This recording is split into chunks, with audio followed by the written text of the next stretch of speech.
Hunger Games!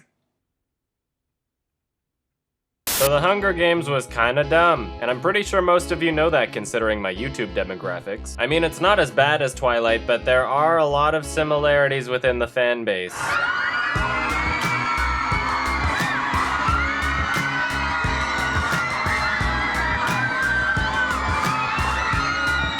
People were nuts for this movie before it was even released. If I fall in love with a book and see it has an upcoming film adaptation, I'm more inclined to be skeptical than optimistic, and for good reasons. In the book, Suzanne has the luxury, not the luxury, she has the ability to be able to have Katniss speculate on what the game makers must be doing. Like, oh, they're manipulating me now. I know the game makers are doing this. I know the game makers are doing that.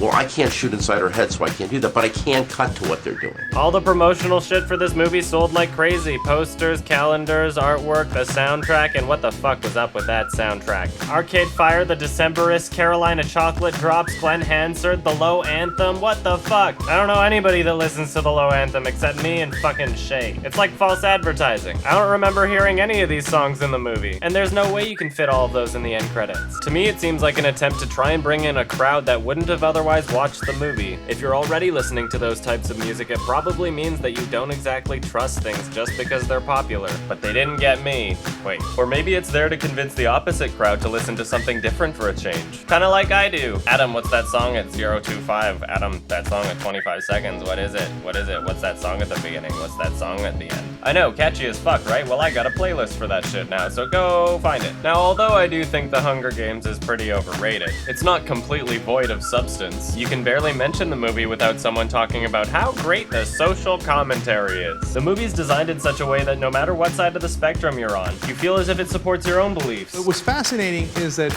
Bowling sees that like, oh, it gives people hope that if they kill one another and that maybe they could be in the ruling class too. He sees that as like, isn't that a lovely thing? Whereas I think the point of the movie, from what you're saying, Steve, is the exact opposite.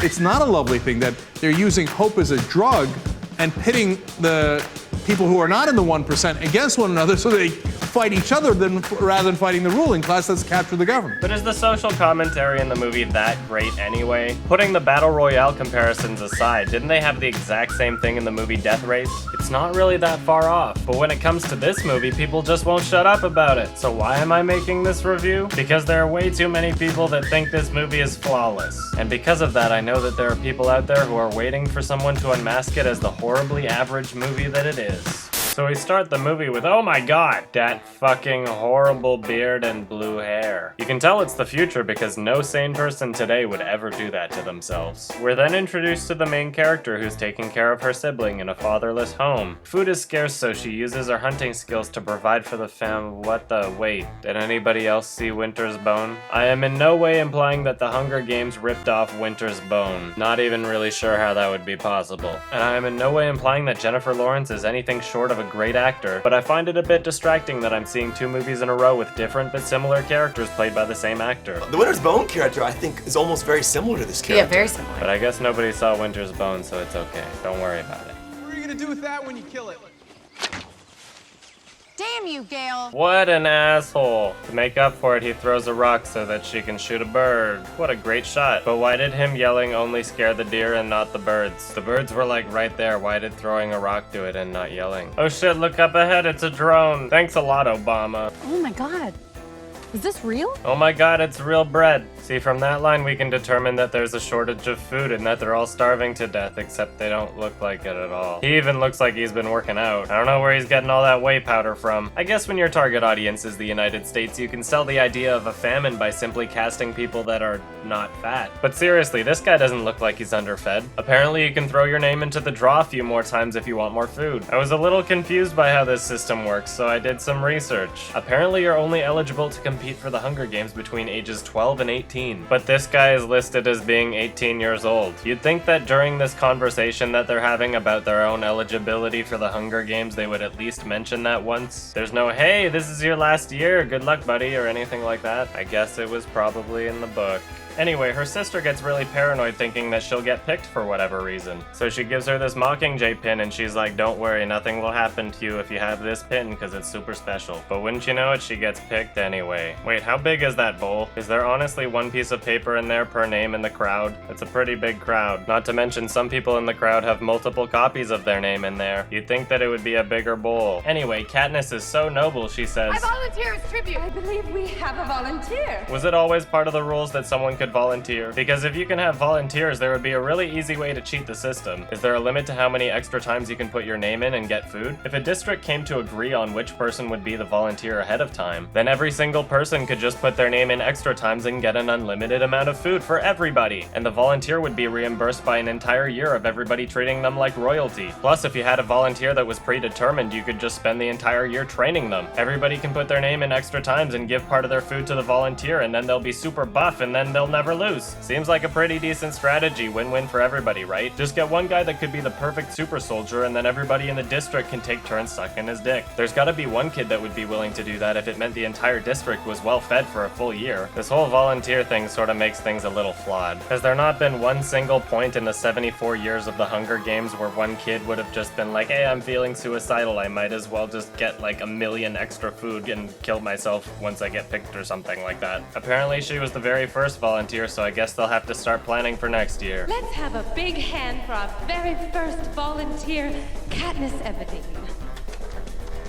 Haha, get it? A big hand and everybody raises their hand, but why was she clapping if that's not what she meant? Back at home, her sister gives her the medallion so it'll keep her safe now. Sure did a very good job helping your name not get picked. So now these two are on their way to the Hunger Games, and they're left within arm's reach of this very important figure that they could easily kill at any time. Seems like a security flaw. You're telling me there hasn't been at least one adolescent male that's tried to strangle her at this point? How many items in this kitchen could you use as a weapon if you really wanted to? This is the 74th Hunger Games and not one person has volunteered before and not one person has ever tried to kill this woman while they're next to her. Hey, the 1% all dress like turds, and everybody in the 1% looks almost exactly as well fed as the people in the districts. I'm not saying everybody in the 1% should be fat, but when showing a crowd of them, it might be a good idea to throw a few more chubby guys in there. You know, show some contrast other than just having everyone look like Lady Gaga. I think I saw a couple of them, but they go virtually unnoticed. I kinda wish we knew more about the high class society. Are there hipster equivalents that were just born into it and have some sort of protest against the Hunger Games? Or anybody that dresses like a normal person? Not only that, but everybody shown seems to be way too evil to be a human being. If the masses are that malicious that they watch young people kill each other on television, you'd think that they'd at least be projecting or in some sort of denial. Like if you watch bum fights and you're just like, they got crack addictions, whatever. But I feel like this is far too blatant. I mean, what could they possibly be telling themselves? I just love being so evil, ha ha ha. For a movie that's 2.5 hours long, I feel like they could have used the time a bit more appropriately, or maybe they just really want me to see the sequels. Anyway, now they have 2 weeks to train for the Hunger Games, and all the kids are like in the same room. Would be a shame if an accident happened to one of them. Has that ever happened in one of the 74 Hunger Games? Seems like someone would try it at least once. It would also be really funny if one of the malnourished kids pulled a muscle. And I guess the majority of the districts have already been using that strategy that I was talking about, because these kids are fucking pros for no reason. Really?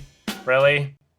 Really? Your name was picked at random, right? Starting to think some of these districts have a public Bowflex. What the fuck does this guy eat? Is this what happens when your district wins the year before? What the fuck is he eating? He can't even lift himself. One of the douchebags complains that somebody stole his knife.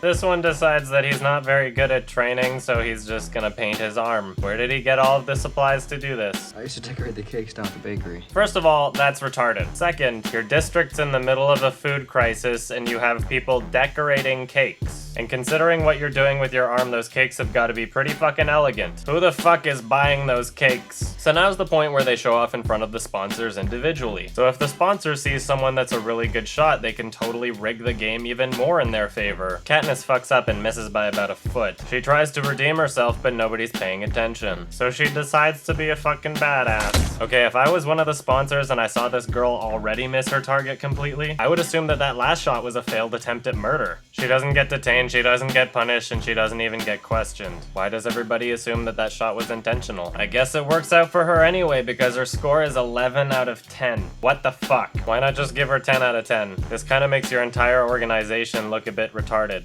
Imagine if one judge decided to pull up an 11 at the Olympics. Someone would get fired. Things kind of seem to just be made up as they go along, which is kind of weird for a 74-year-old tradition. So it's about 55 minutes through the movie and the Hunger Games haven't even actually started yet. So now they have this beauty pageant thing where they impress people and try to get sponsors to like them. 74 years of Hunger Games and not one person has used this televised opportunity to say, "What are you people doing? Jesus Christ!" If these names were picked at random, why does nobody on stage have any social anxiety issues? Not only are they in front of a large crowd, but everything they say is theoretically life or death. They all just happen to have really good charisma. So I know they explain why the Hunger Games takes place, even though they already told us in the opening titles. But how did people get sectioned off in the first place? Where was the cutoff point? Okay, you make less than $20,000 a year, so you'll get locked up in the slums, Kay. Sorry, buddy, you're $1 under the cutoff mark. Slums for you. So we finally get to the point where the Hunger Games are starting. Everybody's really intense. And remember, these are just kids. I know it's easy to forget when so many of them look like they're in their 20s, but the characters are kids. So you'd think that maybe 5 of them would just pass out and vomit. They're picked at random, right? All I had to do was just vomit on camera and suddenly all my subscribers say that they vomited in their homes. So just imagine how uneasy a kid would be in this situation. But all these kids seem to be acting fine under pressure. It's a staple of literature that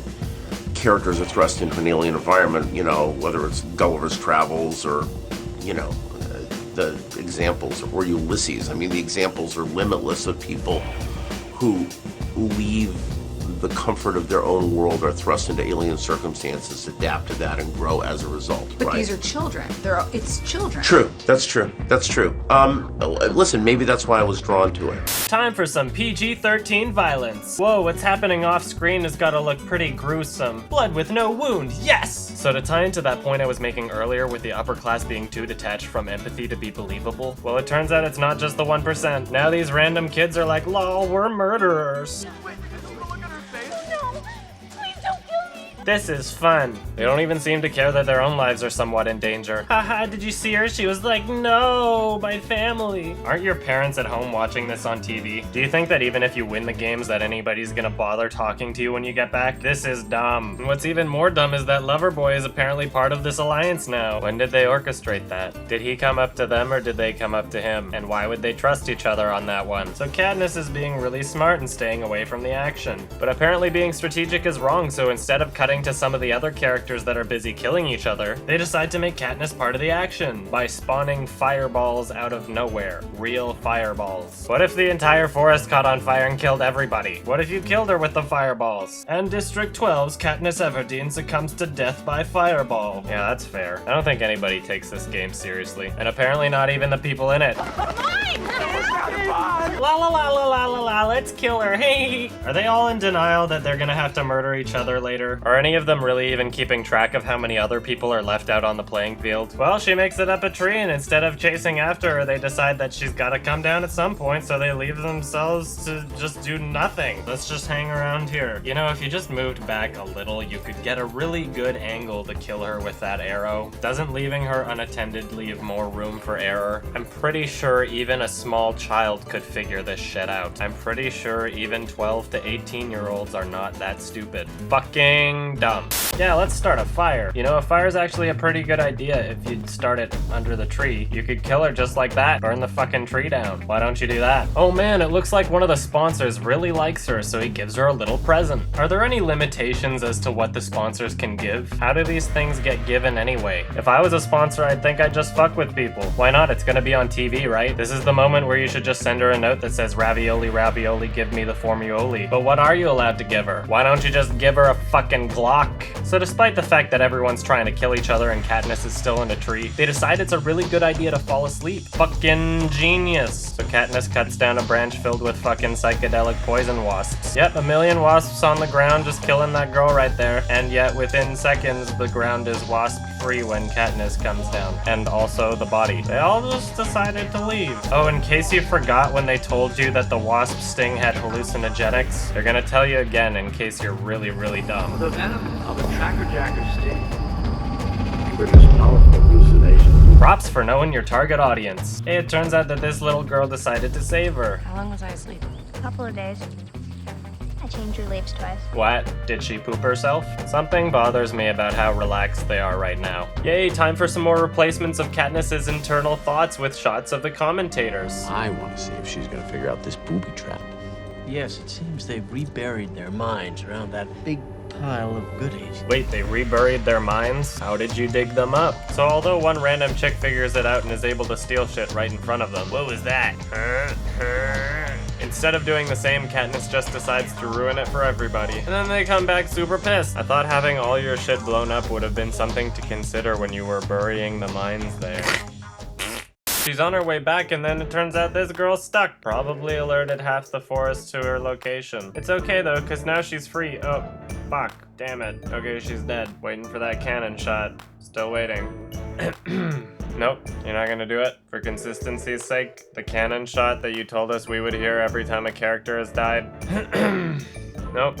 Okay then. This guy didn't get one either. I guess it would have distracted us from the scene being super dramatic. Well, now all the people in District 11 are super pissed, so they start a riot. Wait, how many days has it been? Have they all just been standing there watching that projector? No one's sitting. No one brought any chairs. Even the ground would be better, you know. Katniss then starts following a trail of blood and finds out it leads to what the fuck? That is the stupidest thing I've ever seen. First of all, you're bleeding to death, so you decide the best plan of action is to paint your face to look like a rock. Second, did you have a mirror with you so you could match the rock texture on your face with the real rock next to you? How did you apply it so seamlessly? And if you covered the rest of your body in moss and rocks anyway, why didn't you just do that with your face? Why didn't you just like dig a hole? Every part of your body except your face was covered in the first place. Why didn't you just cover that? Why don't you just cover yourself with dirt? Did you bring a makeup kit? How long were you applying this makeup? What if someone stepped on your face? What if someone wondered why that rock has eyes? She tends to his wounds and then gives him a smooch on his face. But then she hears a beeping noise and checks to see what it is. Okay, so there totally are sponsors that are just fucking with people. Fucking H, you pervy wanker. He is totally beating off at home right now. It's funny because they're both underage. Nobody's fighting each other, so they try to make it a little bit more interesting again. There will be a feast tomorrow at the cornucopia. Each of you needs something.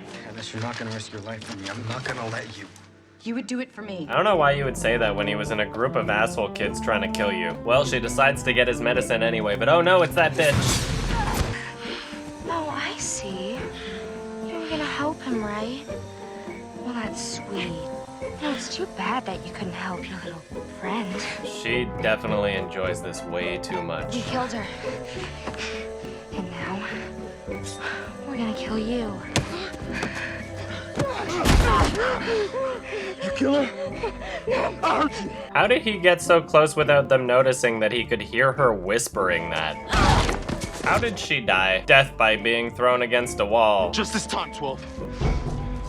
Yeah, let her go. That's so nice to her by letting her stay alive a bit longer. You're gonna try and kill her later though, right? Aw, thanks for the magical healing cream. Wait, what are you doing? This is not the time for blood play. Stop. Well, the game's getting close to the end now, so they decide to spawn some super werewolves. Okay, you can spawn creatures out of nowhere. Why is there a huge food shortage again? Why don't you just spawn some cows? Come to think of it, these werewolf things are kind of a sloppy way to deal with the competition. I mean, what if they killed everyone? They make it up to this thing, but oh no, it's this guy. Why didn't he just push them as they were trying to get up? Why did he wait for them to get up to start fighting them? He could have won just like that.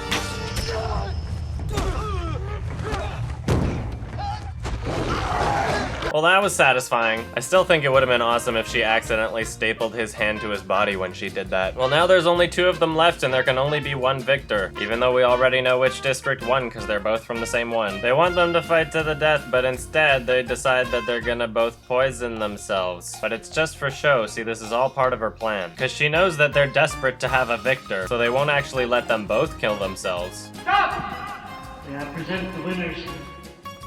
74th Annual Hunger Games. But if they were so desperate to have one person prevail as a champion, then why did they throw fucking super werewolves at them? How does that not put every single person in danger? That could easily kill everyone. Well, it turns out they let both of them live. This is like the best outcome possible. They should just throw a mini fireball at one of them. That would settle things. The end.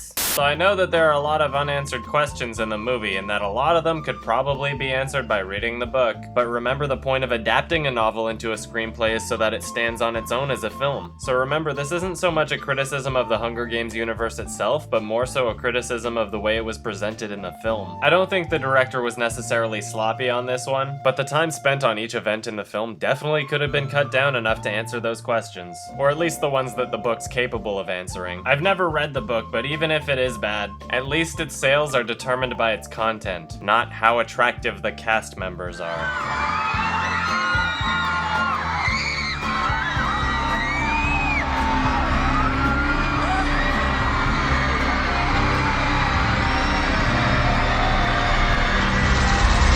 And it'll send me to the ground.